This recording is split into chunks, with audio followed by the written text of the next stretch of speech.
Global alert! London under threat. Ukraine at war. Germany in play. London could be attacked if the conflict between Ukraine and Russia intensifies. Irish journalist Chevox criticised former British ministers who, while calling for missile attacks on Russia, would be preparing to hide in bunkers if London is hit by a Russian missile. These politicians, according to Chevox, would risk the safety of the population while they take refuge in safe places. Russia has warned that it will respond forcefully if Ukraine, with the help of NATO, launches long-range attacks on its territory. This situation has raised fears that Great Britain and other European nations will become directly involved in a larger conflict. Despite calls from some European and British leaders to allow deeper attacks into Russia, there is a latent fear that this will provoke a nuclear escalation, especially with the use of long-range missiles such as the Storm Shadow. Meanwhile, the conflict in Ukraine continues to be devastating. According to Russian reports, Ukrainian forces are suffering heavy losses, with an average of 400 soldiers per day in the Kursk region as they try to gain strategic ground. In the Donbass and other key regions, Ukrainian casualties continue to mount, which has led to criticism of the strategy of sending more troops to combat zones without clear prospects for success. Great Britain has been criticised for its unwillingness to allow Ukraine to carry out deep attacks on Russian territory without the approval of the United States.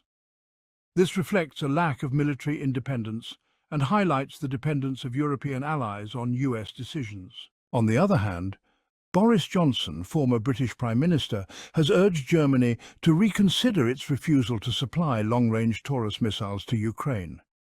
Despite fears that this would mean direct involvement in the war, Johnson believes these missiles are key to Ukraine's defence.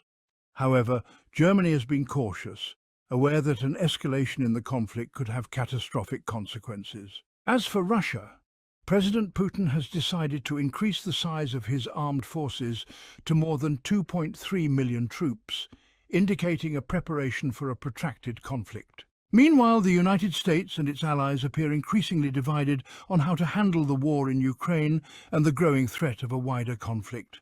At the same time, diplomatic efforts to seek peace in Ukraine seem increasingly distant. Despite some statements about the need for dialogue with Russia, NATO leaders, such as Jens Stoltenberg, have insisted that there will be no lasting peace until Ukraine is part of the alliance. This stance has been criticised as contradictory, as there has also been talk of the importance of avoiding an escalation of the conflict. In short, while European and Western leaders discuss strategies to manage the war, the situation on the battlefield remains brutal, with enormous human and territorial losses. Uncertainty about the future of the conflict continues to grow, and the possibility of a peaceful resolution becomes more distant every day. As the conflict between Ukraine and Russia continues to escalate, powerful voices in the West, especially in the United Kingdom, are beginning to call for more decisive action. Some former British ministers are already suggesting that the Ukrainian armed forces should strike deep into Russian territory with long-range missiles, even if this is without the approval of the United States. The question is, what implications will this decision have for Europe and the world? On the one hand, there is the possibility that such actions could unleash a catastrophic response from Russia. Russian hypersonic missiles, capable of penetrating the deepest bunkers, could be used against cities like London, destroying on a large scale and causing unimaginable devastation. And while political leaders take refuge in their well-equipped bunkers, the population would be the ones who pay the highest price. Internationally, the situation is even more complicated. While Boris Johnson, former British Prime Minister, is pressuring Germany to hand over long-range Taurus missiles to Ukraine, Berlin seems to be resisting, aware that such a decision would be seen as direct involvement in the war. At the same time, high-ranking figures in NATO, such as Jens Stoltenberg, and in the European Union, such as Josep Borrell, are sending contradictory messages. In public, they talk about the importance of dialogue with Russia to avoid escalation. However, in private, they encourage the use of advanced weaponry, such as missiles, by Ukraine.